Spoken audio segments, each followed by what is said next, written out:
दूसरा एक चीज जो अफसोस के साथ करना पड़ता है, बड़ी तेजी से चीज आम हो रही है, वो है हैवी डिपॉजिट। हैवी डिपॉजिट पे किसी को घर लेना या देना, ये सूद खाना और खिलाना है। क्योंकि आप जो हैवी डिपॉजिट यानी एक बड़ा अमाउंट आप किसी को दे रहे हैं, वो कर्ज है असल में। यहां भी ध्यान में रखिए कि आप उसको अमानत बोल दें, आप उसको डिपॉजिट बोले, इससे कोई लेना देना। इस्लाम की टर्म में वो चीज क्या बनती है, वो इस्लाम अपने हिसाब से देखता ना।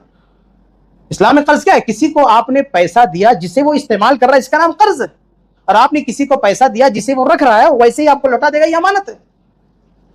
तो जो डिपॉजिट हम किसी को देते हैं रूम ओनर को, तो वो बंदा उसको यूज करता है, वो भी जानता है, हम भी जानते हैं, इसलिए उसका नाम डिपॉजिट नहीं, वो कर्ज है।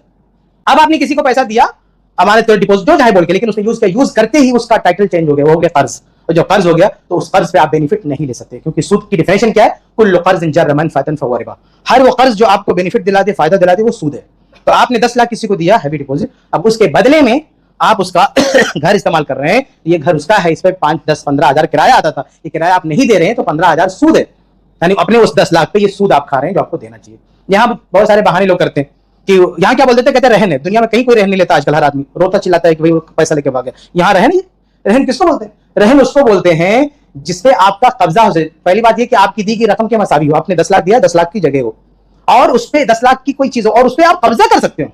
रहन में अपने घर के लिए, घर के पेपर रखिए ना, बैंक वाले भी तो रहन पे रखते हैं, क्या रखते? पेपर रखते हैं, आपका घर तो नहीं ले लेते। तो रहन असल चीज क्या होता है कि जिसको आप जब्त कर सको। आप किसी का घर में रह रहे हो और कहते हो रहन, अरे वो जूता मार के जब चाहे भगा जाए, आपको क्या करोगे? आप उसको कब्जा नहीं कर सकते। रहन कैसे हो सकता?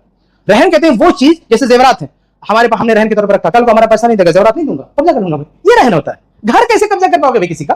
वो कैसे तुम्हारा हो जाएगा? वो एग्रीमेंट बना हुआ है, रेंट डीड बनी हुई है, आप कहते हो कि हमारा रहन। अरे भाई उसका जो एग्रीमेंट बनता है ना, वो एग्रीमेंट में भी लिखा होता है कि आप रेंट पे हो, और आप कहते हो कि वो रहन है। क्या एग्रीमेंट में रहन बोल के बनता है कि अगर ये हमने 10 लाख दिया या नहीं दिया तो ये मैं वापस ले लूंगा, ये घर ले लूंगा? ऐसा नहीं एग्रीमेंट बनता है। बनाओ जो आपको भगा देगा, वो जो हैवी डिपॉजिट वाला आपको भगा देगा, ऐसा एग्रीमेंट नहीं बनाएगा कि पैसा ना दे तो घर कब्जा कर लेगा। तो इसलिए जबानी तौर पे बोलना कि रहन है बेकार है। आप बनवा के देख लो, जितने लोग हैवी डिपॉजिट पे देते हैं पैसा, हिम्मत तो बनवा लो, पैसे वो पेपर बनवा लो कि अगर ये 10 लाख हमारा नहीं दे तो घर मेरा। ऐसा कोई कानूनी पेपर बना के दिखाओ, हिम्मत है तो बनाने दिखाओ, भगाएगा मार के आपको। और आप ड्रामा करते हो कि ये रहन है, कैसे रहन है? रहन का पेपर बना, आपने रेंट का पेपर बनवाया, तो रहन है। तो बहरहाल कहने का मतलब ये कि हैवी डिपॉजिट ये सूद है, ये जायज। और रहन भी देखिए, अगर रहन है भी तो रहन आप इस्तेमाल थोड़ी कर सकते हो, रहन आप यूज नहीं कर सकते हो। जिस रहन पे आपका खर्चा आता है, जो मजबूरी जैसे कोई जानवर है, वहां पे सिर्फ इतनी गुंजाइश है कि भी दूध पी ले, वो भी इसलिए क्योंकि लाजमी तौर पे देना देता है। आपको घर किसी ने रहन पे ले भी लिया तो आप उसे खत्म नहीं कर सकते, तो किराया वही लेगा।